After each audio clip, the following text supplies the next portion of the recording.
Let me introduce our first guest speaker of this afternoon. She was involved in peace negotiations in Northern Ireland. She worked with Senator George Mitchell at very high governmental levels, and she is an outstanding individual. She is our Consul General of Ireland, Barbara Jones.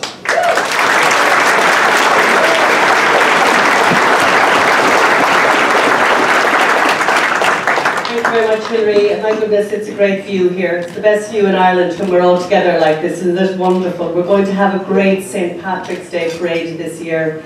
I hope you feel the sense of pride that the beginning of the season brings. I have to say, echo Hilary's words. We have an extraordinary group of men and women as aides to the Grand Marshal this year. The stories in the bios, in the wonderfully well produced and well done to the organising group on the brilliant programme. It's Ireland at its best. So let's join. Can you join me in just giving another great big round of applause?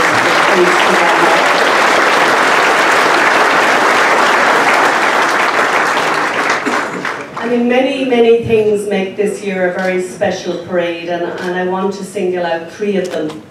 The first is that it's 2016, 100 years since the Easter Rising in Dublin, and the Parade Committee and friends of the Parade Committee I know are going to great lengths to weave in an appropriate remembrance or memory of the Rising into the parade this year. It's way above politics. It's not making any political point. It's remembering the great sacrifices of that generation and the pathway that they opened up for independence and reconciliation in Ireland.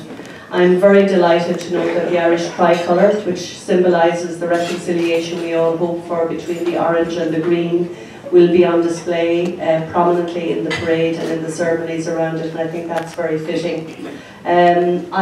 Second thing that I think is really important about this year's parade is that we have, for the first time ever, we have a group, another representative group who are Irish and who are gay joining us in this year's parade, and I think that's very, very special. And I think in the spirit of our proclamation of our Irish Republic of cherishing the children of the nation equally, I think that's a beautiful moment. I think we're picking up the theme of equality and inclusion very, very appropriately in this year's parade, in a way that I, as a practicing Catholic and mother of 3 children, believe is completely aligned with my Catholic faith and my sense of Irishness.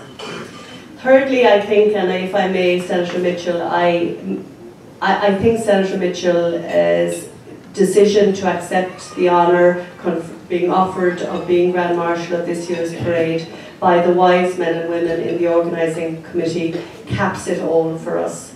It draws a straight line from St. Patrick, the great reconciler, the saint who, when he had suffered terrible persecution in Ireland, had been, as a 16-year-old man, kidnapped there and spent 6 years basically in slavery in Ireland. When he left to freedom, he decided to go back. He felt the need to go back. And why did he feel the need to go back? He felt that he wanted to forgive the Irish and he wanted to bring back the Christian faith. And that image of St. Patrick as the reconciler is why on the island of Ireland, increasingly St. Patrick is a figure who unites people of all faiths and all political hues. And I think it's very fitting that a great senator here from US politics, a great leader, who in his political career as a senator brought forward great pieces of revolutionary legislation like the Clean Air Act, who as majority leader, Senator Majority Leader, brought forward a piece of legislation that basically reshaped world trade in forming the World Trade Organization. And then of course, if that wasn't enough, he came to Ireland, and it will be for his work in Ireland, as Hilary says, that you will go down in history, Senator, for all the right reasons. And for that supreme piece of work, the patience, the commitment, the diplomacy, the tact, the way you were able to find a way through what seemed like intractable problems, has genuinely meant that we now have peace in Ireland, and the Irish nation will be in your debt for a very, very long time.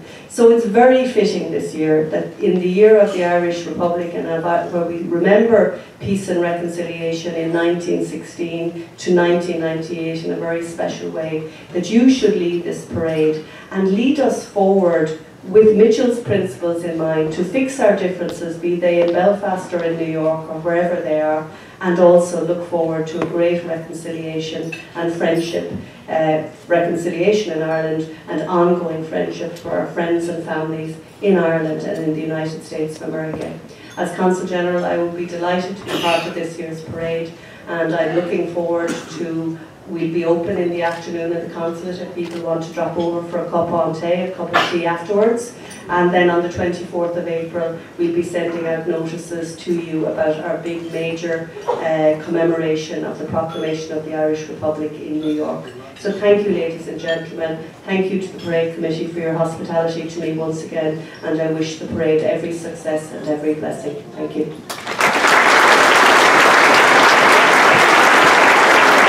Thank you, Consul General.